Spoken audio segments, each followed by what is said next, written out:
Student, आइए start करते हैं टैली ERP9 की क्लास। टैली ERP9 में कल मैंने आपको जीएसटी टैक्स के बारे में बताया हुआ था और टाइप ऑफ जीएसटी, साथ में जीएसटी का रजिस्ट्रेशन कैसे करते हैं, कैसे आप उसकी फिलिंग करते हैं, ये सब कुछ मैंने आपको बताया हुआ था। और इसके साथ साथ मैंने किस प्रोडक्ट में किस आइटम पर कितने % जीएसटी टैक्स लगता है, ये इसकी लिस्ट भी अक्टूबर 2020 के अनुसार बताई हुई थी। तो और टैली ERP9 में भी मैंने बताया था रेगुलर कंपोजिशन स्कीम क्या होती है, कितने में जीएसटी रजिस्ट्रेशन, कितने टर्नओवर पे हमको कराना अनिवार्य है, कितने टर्नओवर पे जीएसटी रजिस्ट्रेशन करवाना अनिवार्य नहीं है। ये सारी जानकारी मैंने जीएसटी से दिया था। आज जो मैं बात करने जा रहा हूँ, जीएसटी हमने पूरी तरीके से चला लिया। जीएसटी को मैंने टैली ERP9 को लेकर कम से कम 4 या 5 वीडियो बनाए हैं, हो सकता है इससे ज़्यादा भी बने हों, आप लोगों ने देखा और उनको सुना। ओके, आज जो मैं बात कर रहा हूँ जीएसटी से रिलेटेड ही, आज हम बात करेंगे ई बिल। ई बिल क्या होता है, इसका क्या यूज है, तो आइए इसको समझते हैं। ई वे बिल, यदि मैं इसकी बात करूं तो आप शायद आप लोगों को मालूम होगा, क्योंकि कॉमर्स के स्टूडेंट हैं, और ना भी मालूम हो तो आज मैं ई बिल के बारे में समझाने जा रहा हूँ। देखिए ई बिल क्या होता है पहले हम समझ लेते हैं, फिर टैली ERP9 इसको कैसे इम्प्लीमेंट किया जाता है, कैसे इसको यूज करते हैं, ये हम सीखेंगे। ओके, यदि मैं बात करूं ई बिल की, तो जून 2018 से पूरे देश में ट्रांसपोर्ट जो भी गुड्स जाते हैं उस पर ई वे बिल सिस्टम लागू किया गया है। ई वे बिल एक प्रकार का इलेक्ट्रॉनिक बिल होता है, कंप्यूटर द्वारा इसको बनाया जाता है, जीएसटी सिस्टम में इसका यूज किया जाता है। किसी भी माल गुड्स को एक जगह से दूसरी जगह भेजने पर उसके लिए ऑनलाइन बिल भी तैयार करना होता है। सीधी सी बात है, जब हम जीएसटी इम्प्लीमेंट करते हैं, लागू करते हैं और प्रोडक्ट को एक जगह से दूसरी जगह भेजते हैं, तो उसके लिए हमको बिल भी जनरेट करना होता है, और वो बिल हम कंप्यूटर में जनरेट करते हैं। उसको क्या कहा जाता है, ई वे बिल। ओके, ये बिल जीएसटी पोर्टल पर भी दर्ज हो जाएगा और ऑनलाइन बिल भी जीएसटी पोर्टल पे भी दर्ज हो जाता है। यानी कि कोई व्यक्ति इसको ऑनलाइन चेक करना चाहता है कि आपके पास है कि नहीं है। जो प्रोडक्ट होता क्या था, यदि आप बिना ई वे बिल के कहीं से एक स्थान से दूसरे स्थान पर प्रोडक्ट लेके जाते हैं, कई लोग आपसे चेकिंग करते हैं, पूछते हैं कहाँ से लाए, किस प्रकार का प्रोडक्ट है, नंबर 1 का है, नंबर 2 में। इसकी वेरीफाई करने के लिए उसको चेक किया जाता है। तो इसके लिए ई वे बिल यदि आपके पास अवेलेबल होता है, वो बिल आप दिखा देते हैं, तो वो उसको जाकर के जीएसटी पोर्टल में भी चेक कर सकते हैं, उनको यदि डाउट है। आपका जो प्रोडक्ट है, जो प्रोडक्ट लेके जा रहे हैं, वो पूरी तरह से वैलिड होता है और सही होता है। ओके, ज्यादातर जीएसटी सिस्टम लागू होने के पहले क्या होता था, जब ई वे बिल मतलब 2000, जैसा कि मैंने आपको बताया, जून 2018 से पूरे देश में हमारे ई वे बिल को लागू किया हुआ। लेकिन इसके पहले क्या होता था, ये हम जाने। यदि क्या इसके पहले ई वे बिल चलता था कि नहीं चलता था, मैं आपको बताना चाहूँगा। जीएसटी सिस्टम लागू होने से पहले सेल्स टैक्स या राज्यों के वैट सिस्टम में भी इस तरह की व्यवस्था लागू थी, लेकिन वो ऑनलाइन नहीं थी, यानी कि कंप्यूटर पे नहीं थी। पुरानी टैक्स व्यवस्था में भी माल परिवहन के लिए कागज पर बिल बनता था। ठीक है, जो भी व्यवस्था थी वो कहाँ पे, कागज पे बिल बनता था। पहले जो बिल कागज पर बनता था वो एक्चुअल में क्या होता था, अब वो किस में बनने लगा, कंप्यूटर में, इलेक्ट्रॉनिक कंप्यूटर में बनने लगा। तो इसलिए उसको क्या कहा गया, ई वे बिल।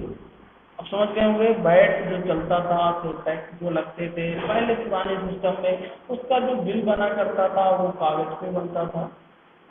कागज पे बनने के बाद अब क्या होता है कि वो कागज में ना बन के अब वो कंप्यूटर में बनता है, इसलिए उसको क्या कहा जाता है, ई वे बिल।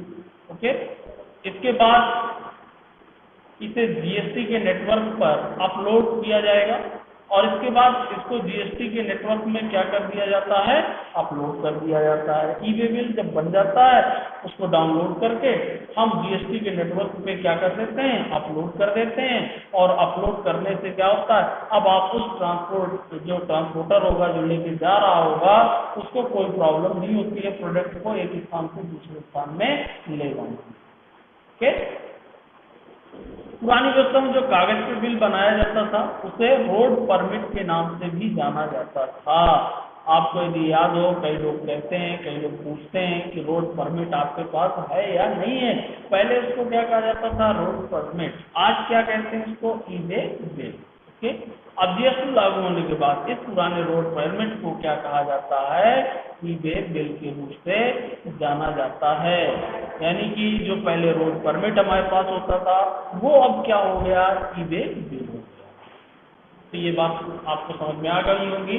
ई वे बिल क्या होता है, कंप्यूटर से जनरेटेड बिल होता है। जब हम प्रोडक्ट को एक स्थान से दूसरे स्थान पे ले जाते हैं तो हमारे पास ई वे बिल होना चाहिए जिससे हमको रास्ते में कोई भी प्रॉब्लम ना हो। अब बात करते हैं किस कंडीशन में ई वे बिल बनाना जरूरी है। यानी कि हम कितना प्रोडक्ट खरीदें, कितने का प्रोडक्ट ले जाएं तब ई वे बिल जरूरी है और कितने में जरूरी नहीं है। क्योंकि यदि आप लोग छोटे मोटे कारोबारी हैं और छोटे मोटे कारोबार करते हैं, थोड़ी बहुत प्रोडक्ट लाते हैं तो आप जानते तो होंगे ई वे बिल क्या है। और हम तो कभी बिल लाते नहीं क्योंकि आप लोकल पे वर्क कर रहे हैं। और यदि आप बाहर से ज़्यादा प्रोडक्ट लाते हैं उस समय आपको ई वे बिल लेना पड़ेगा। तो इसके लिए मैं आपको कंडीशन बता रहा हूँ कब आपका ई वे बिल बनता है। अगर ट्रांसपोर्ट से भेजे जाने वाले माल की कीमत 50,000 रुपये से ज़्यादा है, ट्रांसपोर्ट से जो माल आ रहा है आपका 50,000 से ज़्यादा है, तो उसके लिए ई वे बिल बनाना अनिवार्य होगा। उसके लिए ई वे बिल बनेगा। इसे जीएसटी कॉमन पोर्टल पर दर्ज करना की जिम्मेदारी मुख्य रूप से माल भेजने वाले की होती है, सप्लायर की होती है। ई वे बिल वही बनाएगा और इसको जीएसटी पोर्टल पे क्या कर देगा, आपका अपलोड कर देगा। लेकिन इससे जरूरी समझने पर माल रिसीवर या माल वाहन जाने वाले का ट्रांसपोर्टर भी जारी कर सकता है। यानी कि जब वो भी जारी कर सकता है क्योंकि लाना तो आपको है, वो भूल जाता है। आपको यदि कहीं प्रॉब्लम आएगी तो किसको आएगी, आपको आएगी। इसलिए आप भी चेक कर लें कि ई वे बिल हमारा बना है, जीएसटी पोर्टल पर अपलोड है या नहीं। ओके, सीधी सी बात है, माल अगर 50,000 रुपये से अधिक कीमत का है तो ई वे बिल बनना चाहिए।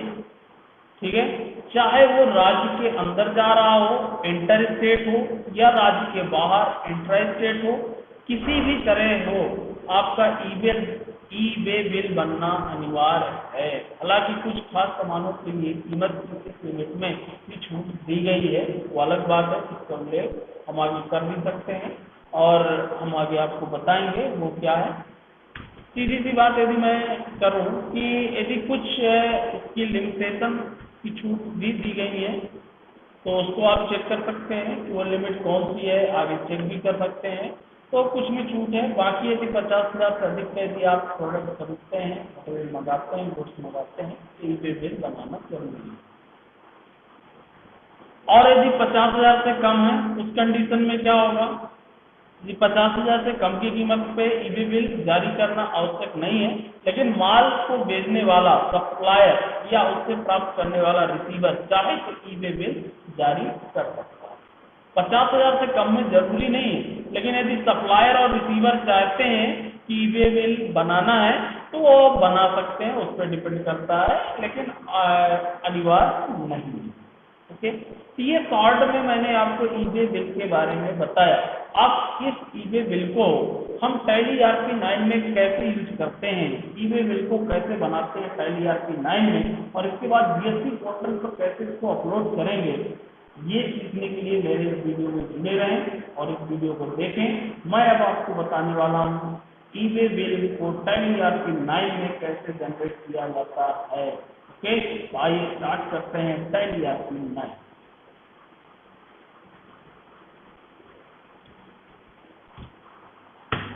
हम जीएसटी टैली ERP9 में पूरी तरह इंप्लीमेंट करके देख चुके हैं। आज हम सीख रहे हैं e-way bill GST tally ERP9 में इम्प्लीमेंट करना। हमारी एक कंपनी है, इस कंपनी में हमने जीएसटी को इम्प्लीमेंट किया हुआ है, लेकिन ई-वे बिल के लिए आप स्टेप लिखें, कॉपी पेन उठाएं और नोट करें स्टेप। ई-वे बिल को बनाने के लिए सबसे पहले आपको फीचर्स ऑन करना है। फीचर्स को ऑन करने के लिए आपको कीबोर्ड से F11 फंक्शन की को प्रेस करना है। ये आपके सामने स्क्रीन डिस्प्ले होगी। इसमें स्टेटमेंट एंड टैक्सेशन पे आपको जाना है। जीएसटी ये फीचर्स आपका ऑन होना चाहिए, क्योंकि जैसा कि मैंने बताया जब जीएसटी सिस्टम लागू हुआ तभी ई-वे चालू हुआ। जीएसटी आपका सबसे पहले आपका इनेबल होना चाहिए, और जीएसटी को इनेबल करने के बाद सेट अल्टर जीएसटी डिटेल पे आपको जाना है। इंटर करेंगे, आपके सामने एक स्क्रीन डिस्प्ले होगी। इसमें कुछ ऑप्शन आपको सेट करना है। एक तो मध्य प्रदेश जीएसटी रजिस्ट्रेशन, जैसे कि मैंने आपको बता चुका हूँ, कल के वीडियो में बताया था। रजिस्ट्रेशन दो तरीके के होते हैं, एक आपका रेगुलर रजिस्ट्रेशन और दूसरा कंपोजिशन। रेगुलर मैंने बताया था कि यदि आपके पास रेगुलर रजिस्ट्रेशन है तो आप दूसरे स्टेट में भी सेलिंग कर सकते हैं। जीएसटी बिल कस्टमर से आप ले सकते हैं और जीएसटी बिल आप कस्टमर को दे भी सकते हैं, यानी कि जीएसटी का पैसा आप कस्टमर से ले सकते हैं। लेकिन यदि आप कंपोजिशन स्कीम के अंतर्गत आते हैं, कंपोजिशन स्कीम के अंतर्गत जीएसटी का रजिस्ट्रेशन करवाया है, तो आपको क्या करना पड़ेगा, आप दूसरे स्टेट में सेलिंग नहीं कर सकते हैं और ना ही जीएसटी बिल कस्टमर को दे सकते हैं। इसके अलावा भी बहुत सारी लिमिटेशंस थी, वो सारी लिमिटेशंस मैंने आपको बताया हुआ था। ओके, अब किसको रेगुलर किसको कंपोजिशन, ये सब मैंने आपको कल बताया था। हम यहाँ पे सेलेक्ट करेंगे रेगुलर, ये आपको छोड़ देना है। कब से जीएसटी एप्लीकेबल करना है, अप्रैल से। ओके, यदि आपके पास जीएसटी नंबर है तो आप यहाँ जीएसटी नंबर इंटर कर दीजिएगा। जीएसटी नंबर मैं यहाँ डमी के रूप में इंटर कर देता हूँ। अपना मध्य प्रदेश का एक जीएसटी नंबर मैं यहाँ इंटर कर देता हूँ डमी के रूप में।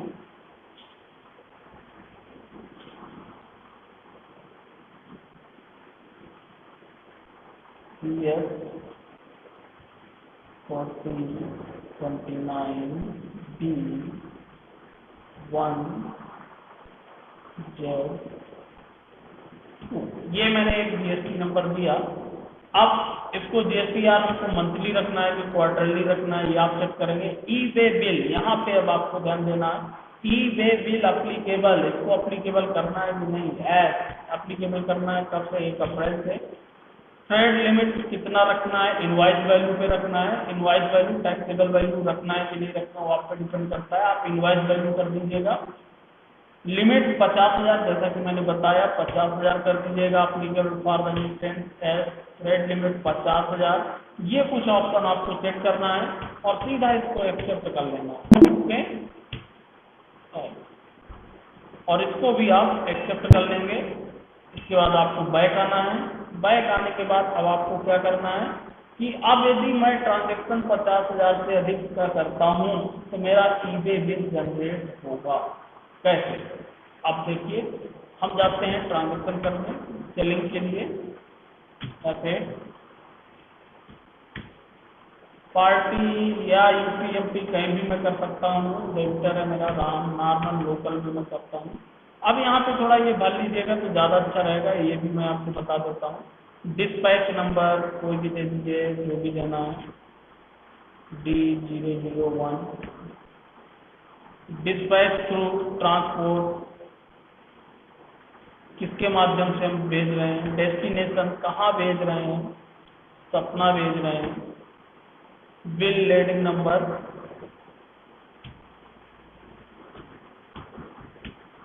ओके, डेट,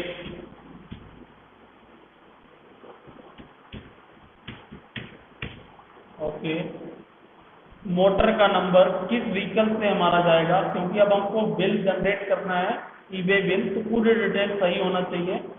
एमपी में हमको भेजना है 19D9811, कोई भी गाड़ी नंबर मैंने डाल दिया।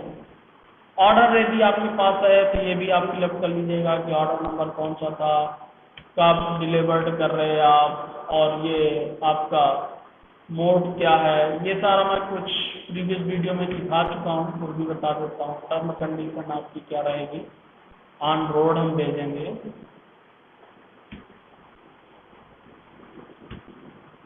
ओके, ये सारा फिलअप करने के बाद आप यदि इसका जीएसटी नंबर है तो आप यहाँ जीएसटी नंबर भी डाल दीजिएगा। एक डमी जीएसटी नंबर मैं यहाँ पे भी डाल रहा हूँ।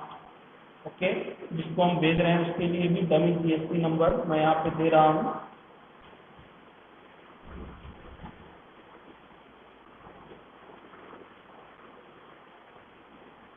ओके, सेल अब क्या भेजना है, 10-10 पीस हम सेल कर लेते हैं दोनों आइटम। 10-10 में क्या होगा, हमको ई बिल जनरेट करना है। ई बिल जनरेट करने के लिए हमको 50,000 से ऊपर का ट्रांजेक्शन दिखाना पड़ेगा। तो इससे अच्छा मैं रेट बढ़ा देता हूँ। ओके, 5,000 का 10 पीस सीधे 50,000 हो गया हमारा। जैसे आप 50,000 से अधिक का ट्रांजेक्शन करेंगे, मान लीजिए 10 बीस में इसको भी जोड़ देता हूँ, क्या माना जाए, 50,000 का जैसे ही ट्रांजेक्शन करेंगे ये ऑप्शन आपको ऑटोमेटिक मिल जाएगा। यदि 50,000 से कम का ट्रांजेक्शन करते हैं तो ये ऑप्शन आपको टैली ERP9 में नहीं मिलेगा, क्योंकि मैंने लिमिट कितनी सेट कर रखी है, 50,000। एक्चुअल में भी लिमिट है। यदि 50,000 से अधिक है तो यहाँ पे आपको मिलेगा provide GST eBay bill detail S, इसको आपको एस करना है। यहाँ पे आपको देखिए पूरी डिटेल मिलेगी ईबे बिल की। सप्लायर कौन है ये आप डिटेल चेक कर लें, जीएसटी नंबर, मध्य प्रदेश, ये जो हम भेज रहे हैं हमारी डिटेल मिलेगी। बिल फ्रॉम से बिल टू जिसको हम भेज रहे हैं, ये है रोड से जा रहा है, गाड़ी नंबर, पूरी डिटेल आप चेक कर सकते हैं। एड्रेस अपना कोई और सब्सिट्यूट एड्रेस है वो आप दे सकते हैं। इसका शिपिंग टू का अभी एड्रेस नहीं पड़ा है, कहाँ पे उसको जाना है, यहाँ एड्रेस मैं दे देता हूँ, बगहा, सतना, मध्य प्रदेश। ओके, ये पूरी डिटेल यहाँ पे दूंगा मैं। प्लेस सतना है हमारा, पिन कोड 485001, ये पूरी डिटेल आप देंगे। यहाँ पे आपको किलोमीटर भी डालना है, ट्रांसपोर्ट की डिटेल में किलोमीटर 78 km या सीधा आप दे देंगे। ट्रांसपोर्टर नेम, किस ट्रांसपोर्टर से आप भेज रहे हैं, मेरे पास अभी कोई लिस्ट नहीं है, यदि होती तो यहाँ पे लिस्ट आ जाती, मैं न्यू कर देता हूँ, न्यू ट्रांसपोर्टर। और यहाँ ट्रांसपोर्टर का नाम भी मैं दे देता हूँ, किस ट्रांसपोर्टर के द्वारा भेज रहा हूँ मैं लिख देता हूँ ईवा ट्रांसपोर्टर। ओके, आप जो भी देना चाहें, शिवा ट्रांसपोर्टर। ट्रांसपोर्टर की यदि आईडी है तो आप दे सकते हैं, लेकिन यहाँ पे जहाँ पे डबल एस्ट्रिक है वो दो में से एक हम कर सकते हैं, या तो ट्रांसपोर्टर का नाम हम दें।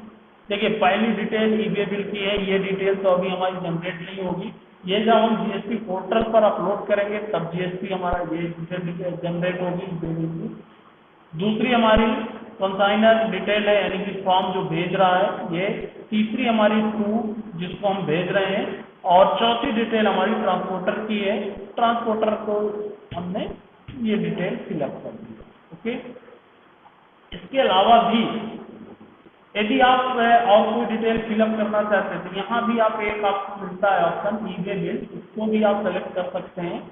और यहाँ आप सेलेक्ट करते हैं supplier, document, tax invoice, eBay bill.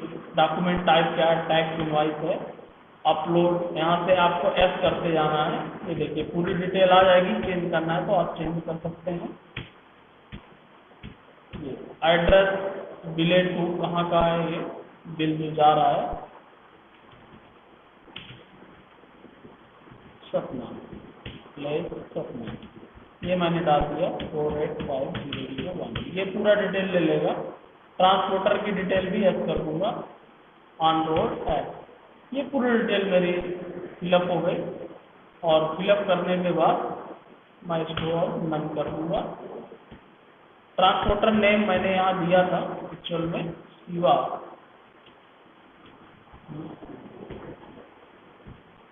अब दोनों फैसिलिटी है, या तो मैं वहाँ कर देता या तो यहाँ, ये आपके ऊपर डिपेंड है। ये देखिए पूरी डिटेल यहाँ पे आपको मिल गई ट्रांसपोर्टर की। स्टेट चेंज होगा यदि तो हम वो दे सकते हैं, नो स्टेट चेंज नहीं है, नॉट अप्लीकेबल, स्टेट चेंज हमारा कोई नहीं है।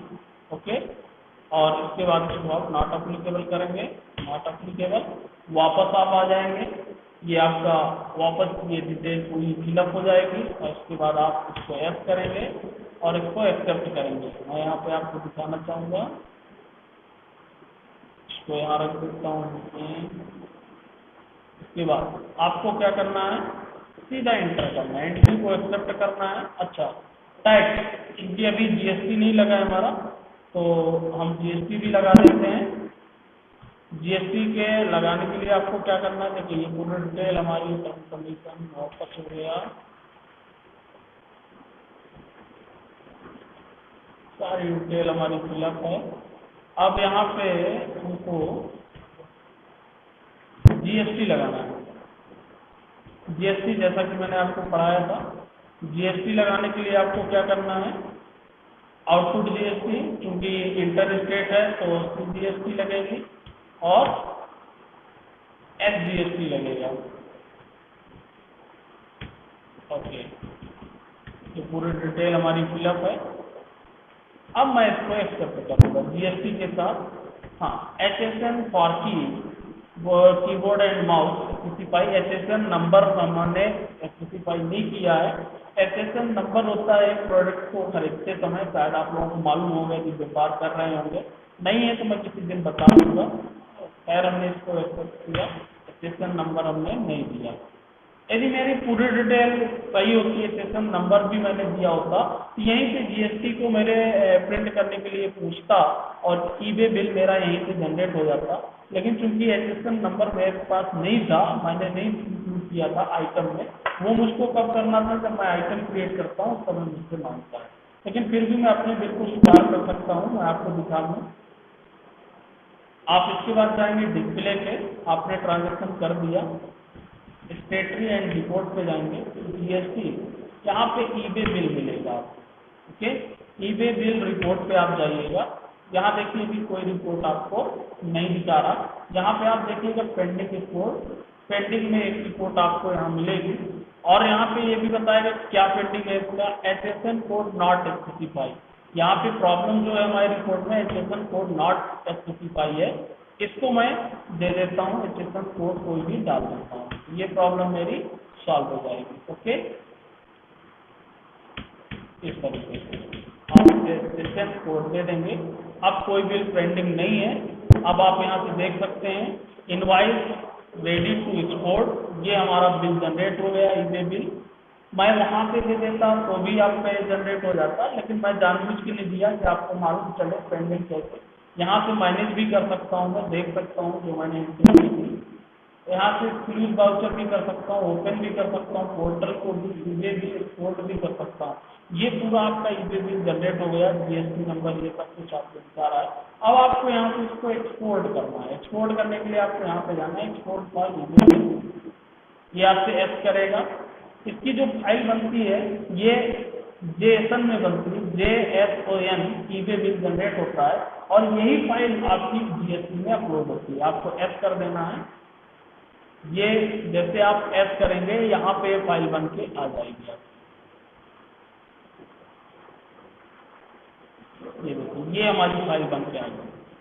आप इसको नॉर्मली नोटपैड में ओपन कर सकते हैं, लेकिन ये चूंकि JSON फाइल में होती है, यदि आप इसको ओपन करते हैं, देखिए आपको एज ए कोड इसमें दिखाई देगा। मेरे इसमें विजुअल स्टूडियो पड़ा है, इसलिए किसमें ओपन कर रहा है, विजुअल स्टूडियो में ओपन कर रहा है। ओपन विद, मैं मोर ऐप सेलेक्ट कर लेता हूँ, नोटपैड में आपको ओपन करके दिखाता हूँ। ये देखिए इस तरीके से पूरा हमारा फाइल JSON फाइल जनरेट, इसमें हमारी डिटेल होगी, SST, जानकी कुंड, ये पूरी डिटेल होगी।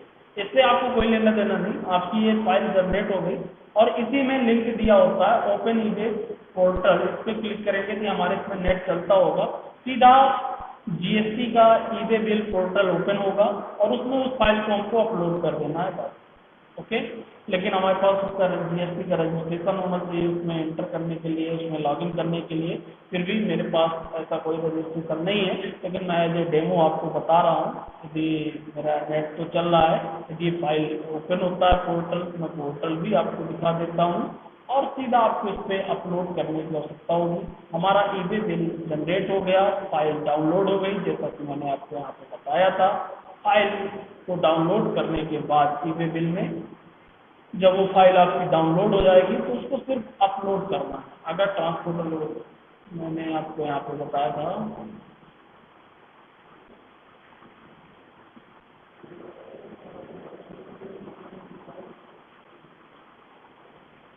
सीधा मैंने आपको कहीं भी बताया था, देख लीजिएगा कि ई-वे बिल क्या है। जब आपका डाउनलोड होगा तो जीएसटी, ये हमारा जीएसटी पोर्टल ओपन हो गया और यहाँ पे सीधे हमको उसको अपलोड करना है। अपलोड करने के लिए सबसे बड़ी बात है मुझे लॉगिन करना पड़ेगा और वो तब मैं कर सकता हूँ जब मेरे पास जीएसटी पोर्टल पे अकाउंट होगा। मेरा यहाँ पे कोई अकाउंट नहीं है इसलिए मैं यहाँ पे लॉगिन नहीं कर सकता हूँ। इस पे आप लॉगिन करके डायरेक्ट उसको क्या कर सकते हैं, देखिए ई-वे बिल रजिस्ट्रेशन मुझे करना पड़ेगा ई-वे इनवॉइस पोर्टल पर। लेटेस्ट स्कीम नोटिफिकेशन, जो भी नोटिफिकेशन आते हैं गवर्नमेंट के वो भी आपको उसमें मिल जाएंगे, आप चेक कर सकते हैं क्या है।